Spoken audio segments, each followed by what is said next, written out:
Tracker 9 weather with meteorologist Holden LeCroy. Storm system is on the way out of here, but it still brought some pretty rough conditions out toward the Oregon coast today. Seas are calming down. You can see out towards areas like Coos Bay. We have an isolated thunderstorm offshore right now. You can see from that camera, 54 degrees. Cloud cover is going to continue streaming in waves as this area of low pressure starts to pull off toward the north. It's actually going to make landfall up towards areas of Vancouver Island. But as it pulls off to the north, we're starting to get this southwest flow, some drier air moving in across the region. So main cold front has passed off to the east, and behind it is this clear skies out across the region. But what happens is kind of get this cold air right overhead with these areas of low pressure, and kind of the afternoon heating creates that bubbling effect. Relatively warm temperatures in the 50s, near 60 degrees at the surface, kind of bubbles up those showers and produces the shower activity we're seeing across the region, even a few isolated thunderstorms offshore. So see this batch of moisture right offshore, a few lightning strikes right off the coast, but that's going to spread inland as we head towards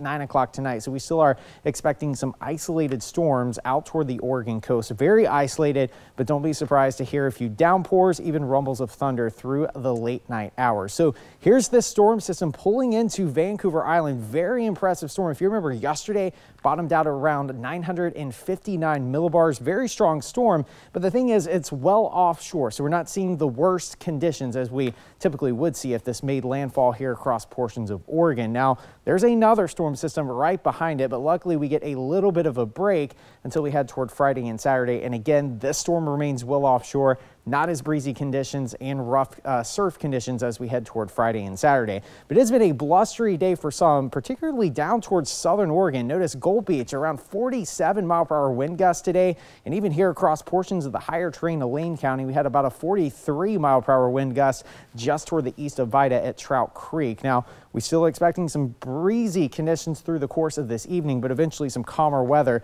is on the way as we head toward the day on Thursday. So let's time that out. Here's a few isolated showers, thunderstorms. This model even depicting that late this evening, mainly focused out toward the Oregon coast. But you can see the dry air trying to move in.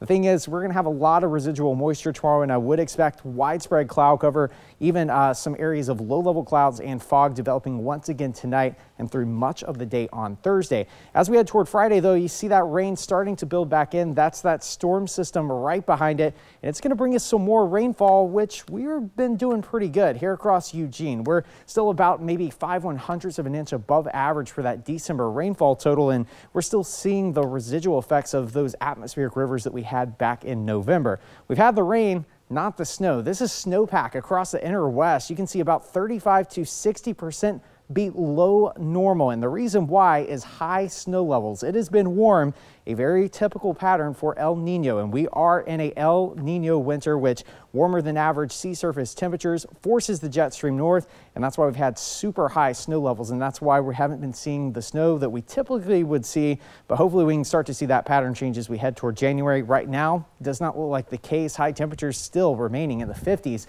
out toward the Oregon coast, and inland you can see just how warm it is as well.